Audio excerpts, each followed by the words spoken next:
이미 야간이라 병원이 모두 닫은 시간이라면 멸균된 거즈를 사서 다시 발치 부위에 물고 있어야 합니다.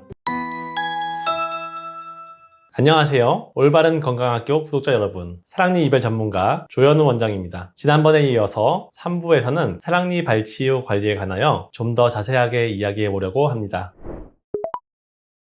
사랑니 발치 후에는 거즈를 정확하게 꽉 물고 있는 것이 가장 중요합니다. 지혈을 위해서 거즈를 2시간가량 물고 있는데 말을 하게 되면 거즈의 위치가 움직여 지혈이 잘 되지 않는 경우가 생깁니다. 거즈를 제거 후에도 피가 약간씩은 섞여 나올 수 있습니다. 약 2-3일간 입에서 피 비린내가 나는 것도 정상입니다. 이때 침을 뱉지 않고 삼키는 것이 지혈에 더 좋습니다. 양치질은 평소와 같이 진행하며 사랑니 발치한 치아 앞쪽까지만 닦아줘서 깨끗하게 관리하는 것이 염증 예방에 좋습니다. 절대 치약이 발치 부위에 들어간다고 해서 문제가 되는 것은 없으며 물로 잘 헹궈주시면 됩니다. 식사는 발치 후 첫날은 식은 죽을 먹는 것이 좋습니다. 뜨거운 음식은 혈관을 확장시켜 출혈이 재발될 우려가 있습니다. 다음 날부터는 출혈이 없으면 대부분의 식사가 가능하지만 맵고 짠 음식은 발치 부위에 자극을 주어 자제하는 것이 좋습니다. 발치 부위의 볼은 아이스팩으로 얼음찜질을 해주는 것이 부종을 줄이는 데 도움을 줍니다. 48시간까지는 얼음찜질을 하게 되고 그 이후로는 필요는 없지만 해준다면 따뜻한 찜질을 해주는 것이 더 좋습니다. 사우나나 무리한 운동은 혈관을 확장시키거나 면역력을 떨어뜨려 출혈을 야기하거나 염증을 발생시킬 수 있어 3일 정도는 하지 않는 것이 바람직합니다. 여러 번 강조드리지만 흡연과 음주는 일주일간 하지 않는 것이 좋습니다. 흡연의 경우 연기를 빨아들이는 행위 자체가 발치 부위의 혈병 형성을 저해하고 니코틴 성분이 혈관을 축소시켜 치유를 지연하게 됩니다. 담배를 피는 분과 피지 않는 분은 발치 부위가 확연히 다른 치유 속도 차이가 있습니다. 음주는 우리 몸의 면역력을 떨어뜨려 염증을 발생할 가능성이 증가하게 되어 금주 또한 꼭 필요합니다.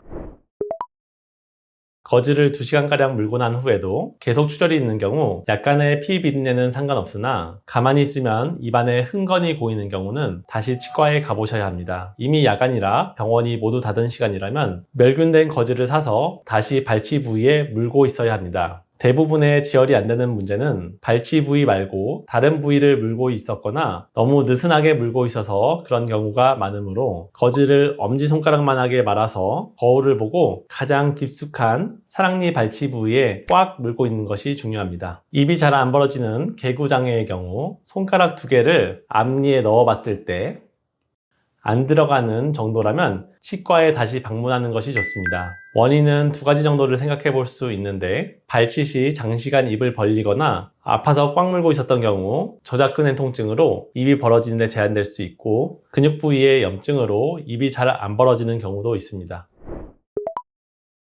통증의 경우 대개는 하루 이틀에서 길게는 일주일 정도까지 아픈 것이 일반적입니다. 마취가 풀리고부터 통증이 서서히 가라앉는 형태는 대부분 큰 문제가 없어 통증 조절 위주로 진통제를 복용하시면 됩니다. 하지만 통증이 가라앉았다가 다시 2-3일 후부터 심한 통증이 찾아오는 경우 전형적인 드라이 소켓, 즉 건성 발치와의 증상입니다. 처음 마취가 풀렸을 때보다 더 심한 통증이 찾아와 1-2주까지도 통증이 계속됩니다. 흔하지는 않지만 이런 경우 강한 진통제로 통증을 조절하는 것이 일반적입니다.